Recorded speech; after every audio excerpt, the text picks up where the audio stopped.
정부가 오늘 수도권 주택 공급을 논의하는 관계 장관 회의를 개최합니다. 이에 따라 정부의 주택 공급 방안이 곧 나올 것으로 보입니다. 정부가 간이과세 기준 금액을 상향 조정함에 따라 내년부터 소규모 개인 사업자들의 세부 부담이 줄어들 전망입니다. 금 1g당 가격이 지난 14일 KRX 금시장 개설 이후 처음으로 종가 7만 원을 넘어섰습니다.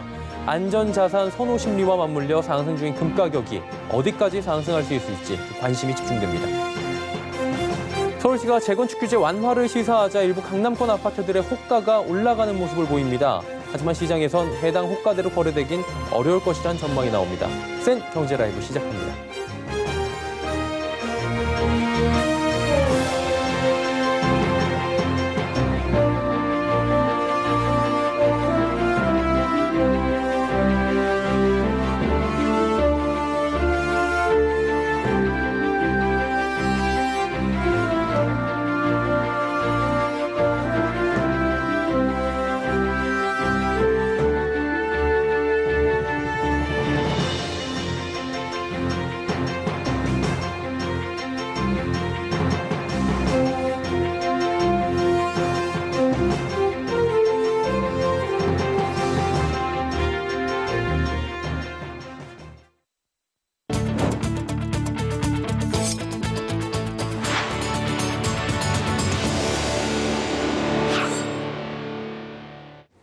시청자 여러분 안녕하십니까? 센 경제라이브 서정덕입니다.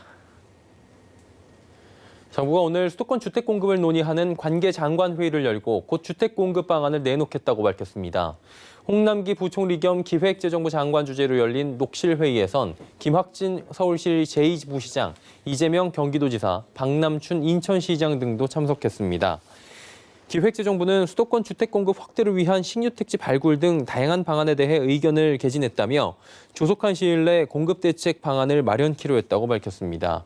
또 일각에선 이날 회의에 경기도와 인천시까지 참여한 것을 두고 서울 내 충분한 주택 공급 택지를 확보하는 데 난항을 겪고 있는 게 아니냐는 추측도 나옵니다. 정부가 20년 만에 간이과세 제도를 손질해 내년부터 적용합니다. 이에 따라 소규모 개인 사업자들의 세부 부담이 줄어들 전망입니다.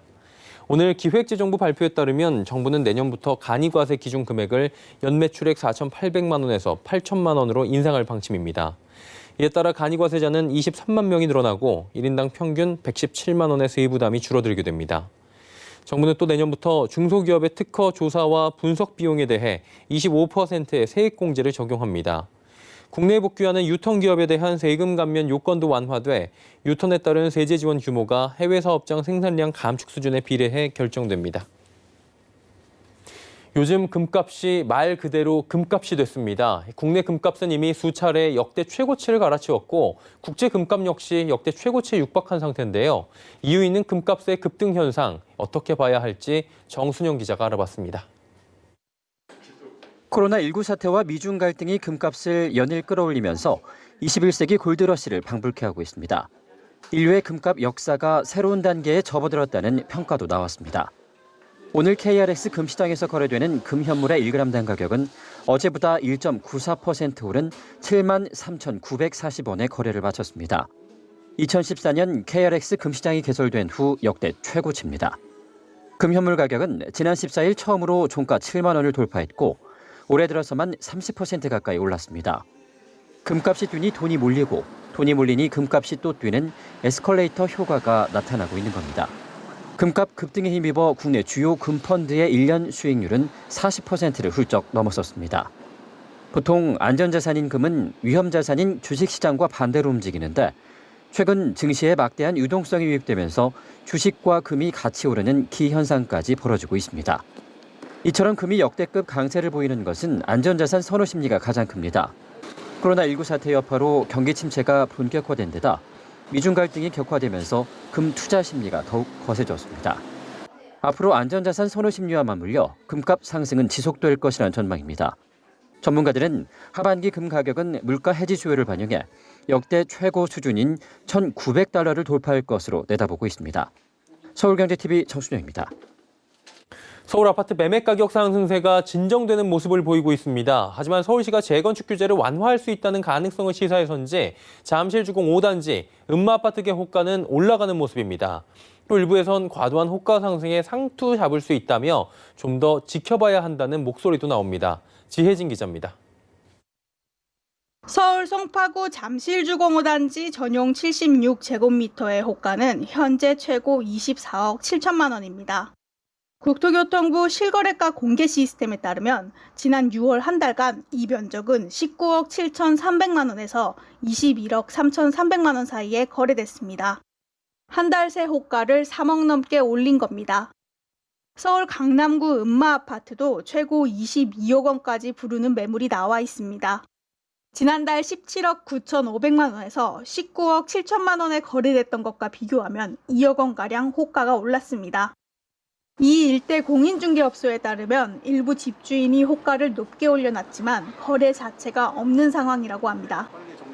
저거는 주인이 물건 한 개 나온 거 가지고 전부 다 지금 부동산들이 그 하나를 가지고 다 올리는 거예요. 그러니까 물건이 아예 문의는 있는데 물건이 사실은 없는 거 보면 가격은 더 올라갈 수 있다는 거 같아요. 전세도 없고 또 매매도 없고 지금 완전히 다 공개습니다. 업계에선 급격히 오른 호가대로 거래되긴 어려울 거란 분석이 나옵니다. 양도세 등 절세를 위해 급하게 나온 매물들은 6월에 이미 소화됐기 때문입니다. 여기에 토지거래 허가구역 등과 같은 규제도 생겼습니다. 이뿐만 아니라 대출도 어려워지면서 매수자들이 줄어들고 있다는 겁니다. 결국 호가가 실거래가로 이어지긴 힘들어 보입니다. 매수 문의자들이 좀 줄어들고 있더라고요. 그래서 이게 이제 다주택자들에 대한 어떤 압박이 가해지면은 물건을 내놓지 않을까? 그럼 심리적으로 좀 더 기다려보자 이런 그래 될 수도 있기 때문에 글쎄요, 이제 재건축에 대한 어떤 기대감이나 뭐 용적률이나 이런 것들이 아직 명확하지 않으니까 요거는 조금 더 지켜봐야 되지 않을까 싶네요. 서울경제TV 지혜진입니다. 우리 시장을 비롯한 글로벌 증시가 2분기 실적 시즌에 돌입한 상황입니다. 코로나19 타격을 덜 받거나 오히려 호실적을 내놓은 업종 위주로 매수세가 몰리며 쏠림 현상은 여전한 가운데 코로나19 백신 개발 소식과 또 미중 간의 갈등 부분은 여전히 시장의 호재와 악재로 작용했습니다. 한 주간의 증시 흐름 앵커 리포트에서 정리해드립니다. 이번 주 코스피는 0.03% 소폭 하락하며 2200.44에 마감했습니다. 코스닥은 강세를 이어가며 1.48% 오른 794.80의 거래를 마쳤습니다. 거래소는 기관이 1조 3,771억 원 대량 매도에 나섰지만 개인과 외국인이 1조 1,617억 원과 2,573억 원을 매수하며 시장을 방어했고 코스닥은 기관과 외국인이 1,169억 원, 175억 원씩 각각 매도했지만 개인이 2,569억 원 매수하며 시장 상승을 이끌었습니다. 미국과 중국 간 갈등이 총영사관 폐쇄로 다시 고조됩니다. 미중 수교 후 미국에 처음 설립된 상징적 의미를 지닌 중국 총영사관을 미국인의 직접 재산권 보호와 또 개인정보 보호를 명목으로 폐쇄했고 중국 역시 이에 강력 반발하고 나섰습니다. 특히 트럼프 대통령은 중국 공관 추가 폐쇄도 가능하다 밝혀 불안 요소로 작용했습니다. 하지만 코로나19 백신 관련 기대감은 여전했습니다. 지난주 미국 제약회사 모더나사의 임상 3상 돌입 예정 소식에 이어 미국 제약사 화이자와 독일 바이오엔테크가 공동 개발 중인 백신 관련 소식이 들려온 겁니다. WHO 역시 몇몇 백신 후보가 임상 3단계에 들어가 있으며 안전성과 면역 반응 생성 모두 성공했다고 밝혔습니다. 다만 백신 상용화 시기에 대해선 내년 초 이후에야 가능할 것으로 전망된다는 다소 신중한 입장을 고수했습니다. 이에 국내 증시에서도 코로나19 백신 관련주들의 무더기 상승이 이어졌습니다. 특히 신풍제약은 주간 43% 이상의 상승을 이어갔습니다. 하지만 장중 상한가에 진입했던 신풍제약은 장 마감을 20여 분 앞두고 매물이 쏟아져 나오며 14% 이상 급락 마감했습니다. 또 신풍제약뿐만 아니라 급등세를 보이던 대다수의 제약바이오 종목이 상승폭을 줄이거나 또 하락 마감하며 제약바이오 업종에 대한 우려가 커지고 있습니다. 오상자이엘의 자회사인 오상헬스케어의 역대 최대 영업이익 달성 소식이 전해지며 진단시약 관련주들의 실적 기대감이 다시 한번 살아났습니다. 코로나19 장기화에 따른 진단키트주의 실적 개선 기대감이 높아지며 대장주 시젠과 랩지노믹스 등 관련주들이 상승했습니다. 증권업계는 국내 증시가 최근 모멘텀 부재 속 코로나19 재확산, 미중 갈등과 지난 2분기 GDP가 3.3% 하락을 기록하는 등 변동성을 확대시킬 만한 요소가 늘고 있다고 분석했습니다. 이어 이러한 장세에선 실적 개선 기대감이 살아있는 경기 민감주에 주목할 필요가 있다고 전했습니다. 전일 현대차의 예상치를 웃도는 실적 발표 이후 주가 흐름 등을 볼 때 정책적인 동력과 글로벌 수요, 또 가격 메리트 등을 고려해 단기적으로는 경기 민감주에 대한 매력은 충분하다고 조언합니다. 서울경제TV 서정덕입니다.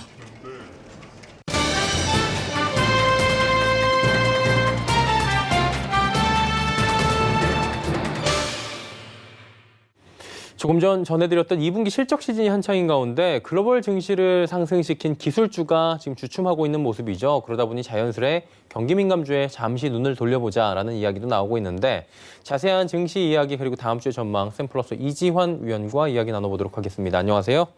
네, 안녕하세요. 글로벌 기술주 얘기를 좀 안 해볼 수가 없는 게 퐁당퐁당 장세, 오르고 내리는 장세가 연출이 되고요. 그러다 보니 우리나라에도 국내 증시도 그대로 영향을 미치고 있는데 어떻게 보십니까, 이 부분? 네, 최근에 이제 우리 증시를 이끌고 글로벌 증시를 이끌었던 부분은 대형 기술주들을 비롯한 IT 섹터들이 상당히 좋은 모습을 보였습니다. 특히 미국 같은 경우는 나스닥 지수에서 대형 기술주들이 굉장히 큰 폭으로 상승을 하면서 지수 상승을 이끌었는데요. 최근에 보시면은 이 대형 기술주들이 좋은 실적 발표를 함에도 불구하고 차익 매물이 좀 나오면서 시장의 경계감이 조금씩 높아지고 있습니다. 바로 이런 부분들 때문에 최근에는 기술주 위주의 단기 조정이 들어오는데 사실 이런 조정은 어떻게 보면 그동안의 급등에 대한 자연스러운 부분이다라고 이해를 하시면 될 것 같고요. 반면에 이제 이런 기술주에 대한 경계심이 역시 우리 시장에도 반영이 되면서 우리 시장의 이제 수급이 다소 이제 주춤한 모습을 좀 보여주고 있습니다. 그렇기 때문에 우리 시장은 하루 상승하고 하루 하락하는 퐁당퐁당 장세가 나오고 있는데 이 부분을 시장의 주체별로 좀 보시면은 수급의 주체가 좀 부재한 상황에서 기간의 프로그램 물량이 나오는 날은 좀 하락을 하게 되고 다시 외국인이 저가 매수에 들어오는 날은 상승을 하는 이런 기간의 프로그램 매도 물량과 외국인의 저가 매수에 따라서 당일 등락이 좀 갈리면서 퐁당퐁당 장세가 또 연출이 되고 있습니다. 특히 최근에는 위클리 옵션이라는 상품이 생긴 이후에 목요일을 전후로 한 변동성이 좀 확대되는 모습, 이후에 다시 변동성이 주는 모습이 좀 반복되면서 우리가 이제 흔히 말하는 웹도독 현상이라는 선물 옵션이 좀 주춤하고 있는 증시를 영향을 좀 주는 그런 모습을 좀 보여주고 있습니다. 바로 이제 이런 부분들 때문에 개인 투자가분들이 상당히 피로감을 좀 느낄 수 있는 시장인데 그러면서 개인의 수급들이 최근에는 급격히 제약 바이오 쪽에 테마주로 몰리면서 전체적인 신용융자 잔고액의 약 한 70%가 바이오 섹터에 몰리는 현상이 지금 나오고 있습니다. 이렇게 보신다면 이 퐁당퐁당 장세가 앞으로 계속되지는 않겠지만 개인들의 피로감을 상당히 쌓고 있다. 이렇게 말씀을 드리겠습니다. 예, 그리고 최근 수급이 기술주 말씀해 주신 부분에서 지금 경기 민감주로 옮겨가는 모습도 보여줘요. 현대차 전일의 호실적 발표 이후에 지금 상승 흐름 나타났었고요. 포스코도 오히려 지금 경기 민감주인데 올라가는 모습 보여지거든요. 단기적으로 봐야 됩니까? 아니면 중장기적으로 좀 괜찮아지는 겁니까? 사실 이제 최근에 어떻게 보면 주도 섹터들이 좀 주춤하면서 그동안 오르지 못했던 섹터들이 순환매형 기로 좀 오르는 모습을 보여주고 있습니다. 그중에서 이제 실적 개선이 좀 기대가 되었던 뭐 현대차나 포스코 같은 종목들이 좀 급등을 했는데 이런 종목들은 크게 보면은 실적이 워낙 이제 바탕인 부분에서 오르는 부분과 함께 중국 증시가 큰 상승하면서 경기 기대감에 대한 부분 이런 부분이 좀 반영이 되었고요.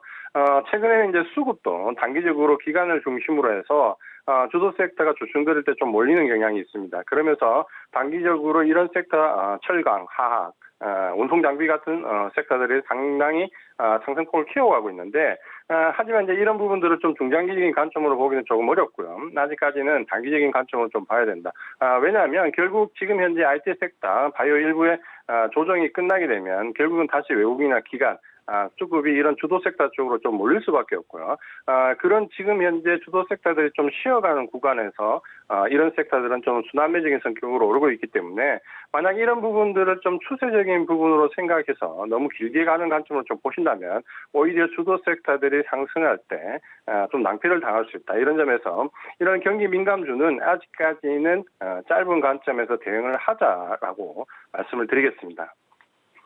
지금 코로나19 확진세가 좀 여전합니다. 계속해서 일평균 어느 정도의 지금 유지가 되고 있는 상황이고 미국 고용지표도 안 좋게 나오고 있어서 분위기가 딱히 좋다고 할 수는 없는 것 같아요. 그리고 오늘 장 막판에 신풍제약을 비롯한 제약바이오주들 급락 나왔지 않습니까? 다음 주도 쉽지 않아 보이는데 대응은 좀 어떻게 하는 게 좋겠습니까? 네, 최근에 이제 증시의 가장 이제 우려스러운 네. 부분은 아무래도 이제 개인 투자가분들의 수급이 너무 한쪽으로 급격히 몰리고 있다라는 부분인데요. 지금 계속해서 보도가 되는 것처럼 개인 신용융자 잔액이 사상 최고치를 경신하고 있습니다. 이 사상 최고치를 경신하고 있는 개인 신용융자 잔액을 보면 70%가 바로 바이오 섹터 종목들에 집중이 되어 있고요. 나머지는 그 20% 정도가 언택트 주제에 몰려 있습니다. 이렇게 보신다면 결국 개인들은 어마어마한 빚을 지금 빌려서 바이오 테마주와 언택트 관련된 종목들에 거의 집중하고 있다라고 말씀을 좀 드릴 수 있는데요. 바로 이제 이런 부분들이 증시에 하나의 이제 우려스러운 부분으로 작용을 할 수 있고, 오늘 신풍제약 같은 경우도 지금 장 마지막에 상당히 큰 폭의 낙폭이 나왔는데, 이런 부분들도 이렇게 수급이 굉장히 위태롭다라는 부분을 보여주는 것은 불과 한 20여 분 만에 상한가에서 거의 하한가 가까이까지 몰리는 모습을 보면 굉장히 위태로운 모습을 좀 보여주고 있습니다. 아마도 이제 이런 부분들 다음 주에 역시 시장이 좀 반영될 것 같은데요. 전체적으로 미국 시장은 어떻게 보면 악재가 이번 주에 좀 많이 반영이 되었고, 다음 주에는 추가 경기 부양책에 대한 부분이 좀 나오고 있고요. 기술주들도 아마도 단기 조정을 끝내고 반등을 좀 줄 수 있습니다. 그렇게 본다면 시장은 지금 현재 이번 주에 외국인들이 한 2,500 정도의 순매수지만, 전체적으로 보면 IT 섹터에서는 5천억 정도, 바이오 섹터에서도 삼성 바이오로직스와 센티론 계열의 1,000억 원 이상 매수를 하고 있습니다. 바로 이제 저가에서 주도 섹터 쪽으로 접근을 하고 있는데, 이런 부분들이 다음 주에도 이어진다면 아마도 조만간에 다시 IT 섹터와 바이오 섹터에서 주도주가 상승을 이끌고 개인들이 접근했던 종목, 기간에 매수가 몰렸던 종목들은 다시 또 하락 마감할 수 있기 때문에 다음 주는 외국인의 섹터가 집중되는 그런 섹터 쪽으로 집중하는 전략이 유효하고, 테마주에 대한 부분에 상당한 경계심을 높여야 된다. 이렇게 말씀을 드리겠습니다. 예, 테마보다는 외국인 수급을 보자라고 정리하도록 하겠습니다. 오늘 말씀은 여기까지 듣겠습니다. 고맙습니다. 고맙습니다. 샘플러스 이지환 위원과 함께했습니다.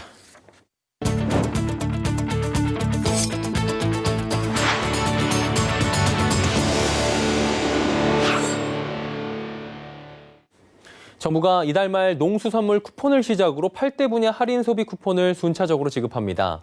할인 쿠폰 지급은 소비 활성화와 피해업계 지원을 위한 방안으로 정부는 이를 통해 1조 원 규모의 소비가 이뤄질 것으로 예상하고 있습니다. 할인 쿠폰이 지급되는 8대 분야는 농수산물과 관광, 숙박, 영화, 또 공연, 전시, 외식, 체육 등으로 온 오프라인 구매자에게 선착순으로 지급할 예정입니다. 가장 먼저 이달 말 지급되는 농수산물 쿠폰의 경우 수산물 전문몰과 전통시장 또 대형 유통업체 등에서 사용할 수 있을 것으로 보입니다. 고양시 일산 동구 식사 풍동지구가 지난 4월 고양시로부터 지역주택 도시개발 사업지로 허가를 받았습니다. 지난해 고양시에서 사업 허가를 내주지 않아 애태우던 곳이었죠. 순조로울 것만 같았던 이 사업이 최근 지역주택조합 측에서 토지 매입 용역업체를 형사고발하며 첫 삽도 뜨기 전에 또다시 난관에 부딪혔다고 합니다. 어떤 일인지 설석용 기자가 알아봤습니다. 지난 4월 지역주택조합 도시개발 사업지로 허가를 받은 고양시 일산 동구 식사 풍동지구. 11만여 대지를 매입하기 위해 모인 1,600여 명의 지주택 추진위원회가 어제 토지 매입 용역 업체를 형사 고소하는 등 잡음이 일고 있습니다. 추진위는 토지 매입을 진행한 용역 업체가 의도적으로 토지주를 설득해 조합 측 자금을 더 끌어들이려고 했다는 주장입니다. 토지 매입의 용역사가 오히려 그 칼을 의뢰한 사람한테 겨눠서 사업을 못 가게 하려고 이런 행태를 벌이고 있는데, 저희 조합은 1,632명의 막대한 지금 피해를 입히고 있습니다. 토지 매입 용역 업체는 이와 관련해 이미 업무 대행사 측과 논의된 사항이라며 토지주들이 시세 차이에 따라 땅값을 더 요구하는 건 당연한 것이라고 답했습니다. 실제 해당 부지 토지주 44명 가운데 17명이 추진위 측으로 최근 계약 해지 내용 증명을 보냈습니다. 계약서상 매매 잔금을 구역 지정 접수 후 최장 2년 이내에 지급하지 못하는 경우 계약을 해지할 수 있다는 조항을 근거로 삼았습니다. 그러면서 기존 계약가보다 3.3제곱미터당 50만 원에서 100만 원 정도 높은 가격을 요구했습니다. 구역 지정 접수라는 용어가 법적 용어가 아닌 만큼 계약 해지가 성립되는 기준점에 대한 해석을 두고도 법적 다툼이 예상됩니다. 서울경제TV 설석용입니다. 스타벅스 커피 코리아가 오늘 더 양평 DTR점을 오픈했습니다. 경기도 양평에 위치한 해당 매장은 리저브바, 티바나바, 드라이브스루 등을 결합한 국내 최대 규모의 매장입니다. 스타벅스 측은 많은 관광객이 찾는 수도권 여행지 양평에 편안한 환경 속 추억을 담을 수 있는 공간을 구현했다고 설명했습니다. 해당 매장에서는 직접 구워내는 베이커리를 포함해 특화 푸드 제품 19종을 선보일 예정입니다.